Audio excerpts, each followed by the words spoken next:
Hello students, तो हम अपना आज का लेक्चर स्टार्ट करते हैं। लास्ट लेक्चर में हमने पढ़ा था कि इंटरनल रेजिस्टेंस ऑफ सेल की ग्रुपिंग क्या होती है। उसके तीनों ग्रुपिंग हमने पढ़ ली थी। सेल के तीनों संयोजन पढ़ लिए थे, समांतर, श्रेणी क्रम और मिश्रित। आज का टॉपिक जो है हमारा वो है ड्रिफ्ट वेलोसिटी। ठीक है, आज हम ड्रिफ्ट वेलोसिटी पढ़ने वाले हैं कि ड्रिफ्ट वेलोसिटी अनुगमन वेग होता क्या है, और उसके बाद हम पढ़ेंगे इसी में कि इसको डिराइव कैसे करते हैं, मतलब इसका फॉर्मूला क्या होता है, किस तरीके से इसको डिराइव किया जाता है, ये हम आज यहाँ पर पढ़ने वाले हैं। रिलेशन देखेंगे हम करंट का और ड्रिफ्ट वेलोसिटी। तो सबसे पहले स्लाइडिंग क्या हम पढ़ रहे हैं, ड्रिफ्ट वेलोसिटी। ठीक है, अनुगमन वेग। ठीक है, अगर हम ड्रिफ्ट वेलोसिटी की बात करते हैं या फिर अनुगमन वेग की बात करते हैं तो ये होता क्या है। सबसे पहला क्वेश्चन ये होता क्या है, तो इसका आंसर ये है कि कभी भी अगर किसी कंडक्टर में मान लो कि लोहे की रॉड है और उसमें मैं इलेक्ट्रिसिटी फ्लो कर रहा हूं, मतलब विद्युत धारा उसमें प्रवाहित कर रहा हूं, तो जैसे ही उसमें इलेक्ट्रिसिटी फ्लो होगी तो उसके इलेक्ट्रॉन्स, उसके अंदर जो इलेक्ट्रॉन्स हैं वो क्या करेंगे, उसकी अपोजिट डायरेक्शन में ट्रेवल करना स्टार्ट करेंगे।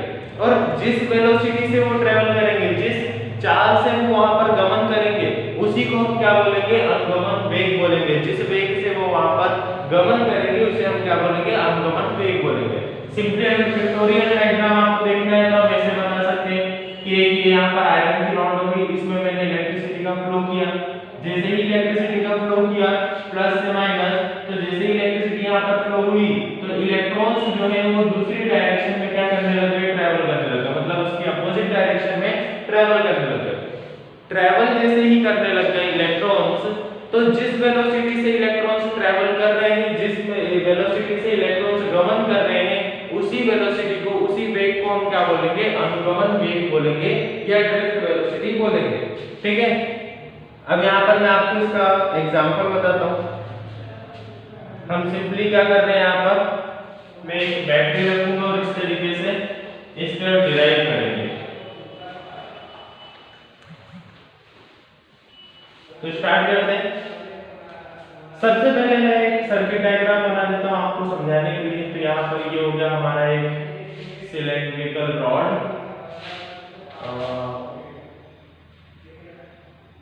ये हो गई हमारी सिलेंड्रिकल, 2 मिनट।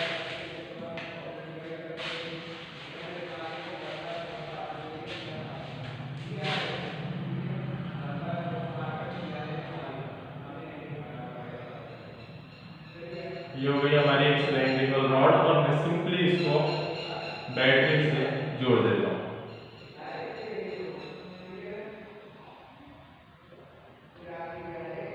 यहाँ पर हो गया हमारा ये। अब ये कंडक्टर जो है इसमें जो इलेक्ट्रॉन्स होंगे वो अपोजिट डायरेक्शन में मूव करने लगेंगे कुछ इस तरीके से, और इन्हीं की वेलोसिटी को भी क्या बोलूंगा, ड्रिफ्ट वेलोसिटी। याद रखना, ड्रिफ्ट वेलोसिटी को या फिर अनुगमन वेग को, अनुगमन वेग को हम किससे रिप्रेजेंट करते हैं, v और स्मॉल d से। ठीक है, v d मतलब d का मतलब है वहां पर ड्रिफ्ट, v का मतलब है वेलोसिटी, तो हम v d से इसको क्या करते हैं, रिप्रेजेंट करते हैं।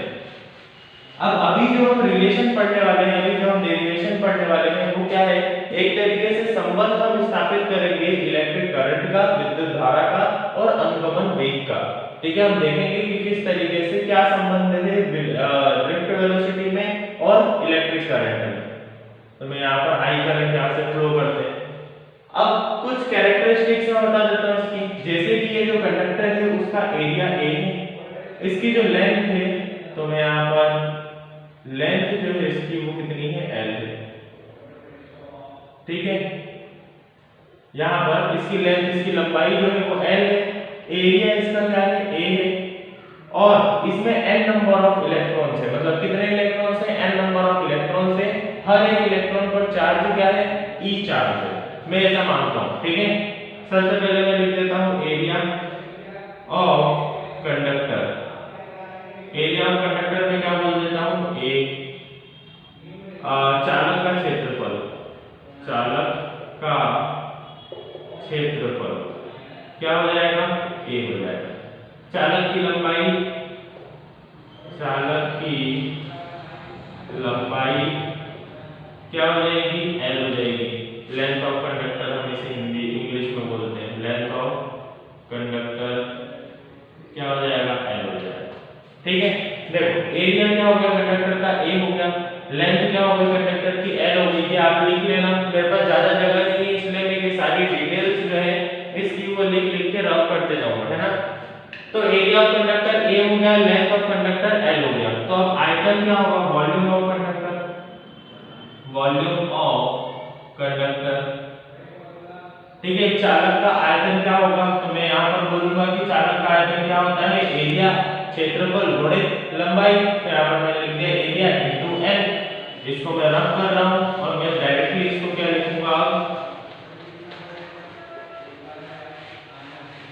ये आपको समझाने के लिए मैंने लिखा था, यहाँ पर मैं लिखूंगा वॉल्यूम ऑफ कंडक्टर बराबर A इंटू L, चालक की लंबाई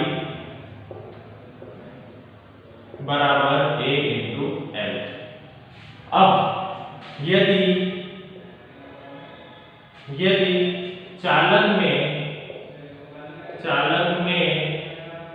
n संख्या इलेक्ट्रॉन की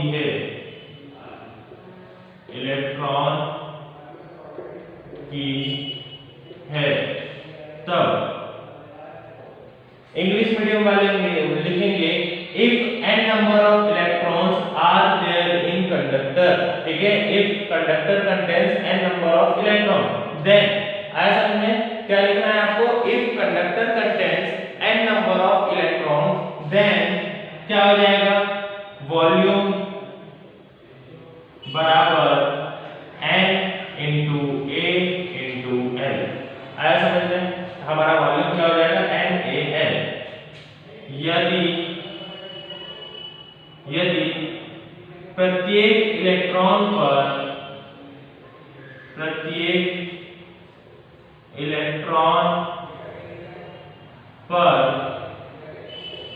E आवेश है, तब वॉल्यूम बराबर n into A into L into E।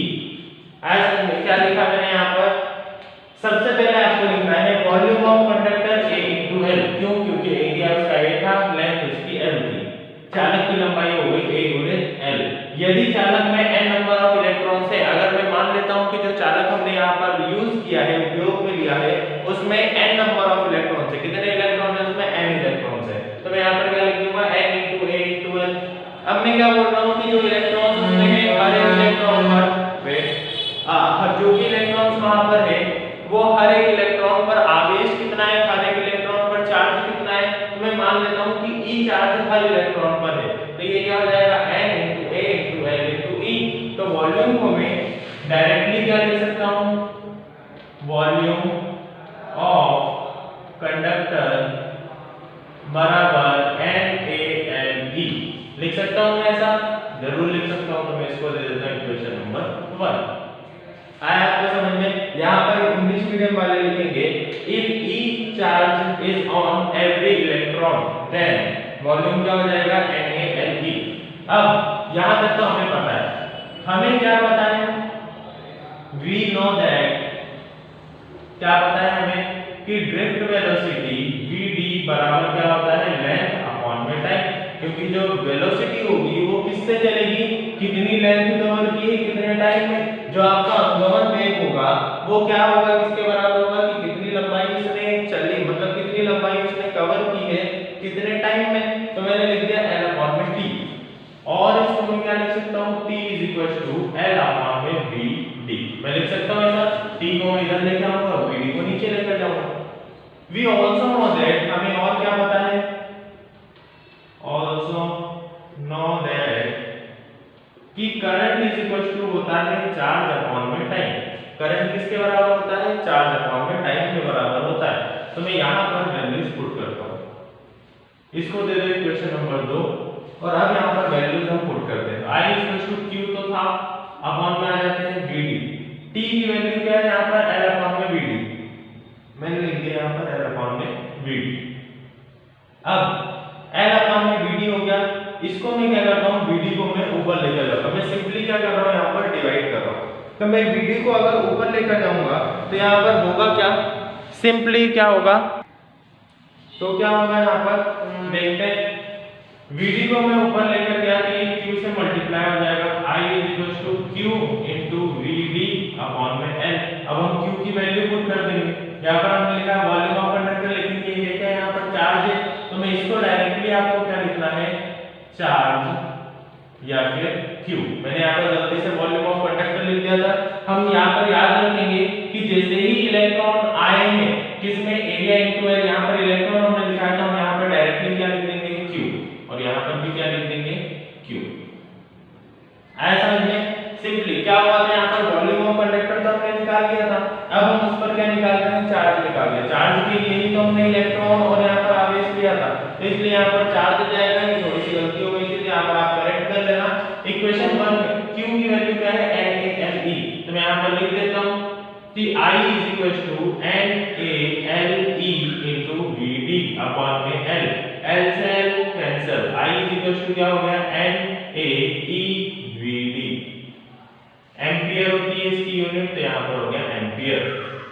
आया समझ में? हमने क्या किया है स्टार्टिंग से, एक बार मैं थोड़ा सा ब्रीफ करके बता देता हूँ आपको कि सबसे पहले हमने कंडक्टर को, चालक को वहां पर जोड़ा है बैटरी से, ठीक है। उस चालक की लंबाई L है और उसका क्षेत्रफल कितना है, वहां पर A है।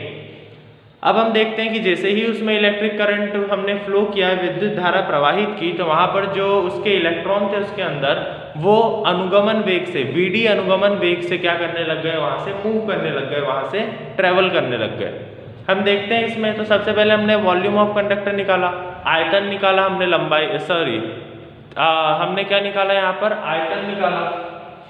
तो वॉल्यूम ऑफ कंडक्टर अगर मैं बात करूंगा तो वॉल्यूम ऑफ कंडक्टर क्या हो जाएगा, क्षेत्रफल इनटू लंबाई, कितना क्षेत्रफल है उसका और मल्टीप्लाई में कितनी लंबाई है, तो A इनटू L। अगर चालक में किसी भी कंडक्टर की अगर मैं बात करता हूं, if a conductor contains n number of electrons and E charge, तो अगर किसी कंडक्टर पर n नंबर ऑफ इलेक्ट्रॉन्स हैं, ठीक है, तो उसमें मैं आयतन में उसको मल्टीप्लाई कर दूंगा, तो Q चार्ज किसके बराबर हो जाएगा उसमें, N into A into L। आगे आते हैं तो प्रत्येक इलेक्ट्रॉन पर क्या हो गया है, अब आवेश E है, तो चार्ज की वैल्यू क्या हो गई, NaLe। हमें पता है कि ड्रिफ्ट वेलोसिटी बराबर क्या होता है, L अपॉन में T। कितनी लेंथ उसने कवर की है, कितने टाइम में, तो L अपॉन में T। T की वैल्यू अगर निकालेंगे तो L अपॉन में VD।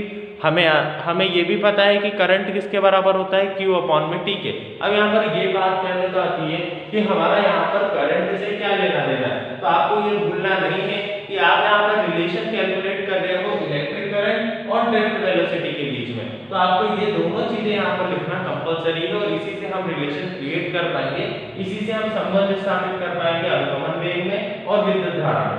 तो यहाँ पर हमने सिंपली क्या किया, Q अपॉन में T की वैल्यू रख दी यहाँ से, और इसको मैं ऊपर ले गया, और हमारी लास्ट में यहाँ पर वैल्यू आ गई, L से L कैंसिल हो गया।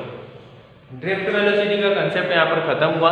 अगले लेक्चर में हम देखेंगे कि पोटेंशियोमीटर क्या होता है और उससे रिलेटेड कुछ उसके एक्सपेरिमेंट्स है, वो हम देखने वाले हैं। Thank you.